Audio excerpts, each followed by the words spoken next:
Wel, does dim llawer i ddweud am golli iaith, wedi gwir. Rhyw fath o dilyneg yw i. Ond fe sgwennodd y gerdd toc ar ôl buddugoliaeth Gwynfor Evans yng Nghaerfyrddin yn yr is-etholiad ym mis Gorffennaf 1966. Ac ymateb yw hi yn restru yr holl pethau ofnadw sydd wedi digwydd i Gymru ar hyd y canrifoedd. Ond yn y diwedd, wrth gwrs, mae'n troi yn y bennill ola ac yn dweud, gweitha hyn i gyd, mae Cymru nawr yn cychwyn ar ei hymdaeth.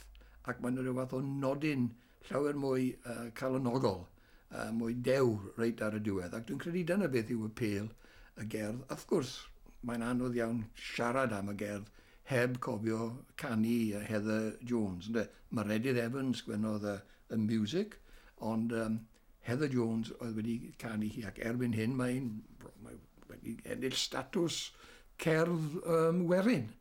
Can werin erbyn hyn, ac pawb yn canu fe rhyw fath o rhan o'i wladgarwch, achos mae'n gan hyfryd iawn. Ac mae'n ironig braidd bod Harry wedi troi at y Gymraeg dim ond unwaith a wedi taro deuddeg gyda'r un gerdd yna. Ac dwi'n credu bydde fe'n fodlon iawn cael bod bobl yn ei gofio fe fel awdur colli iaith.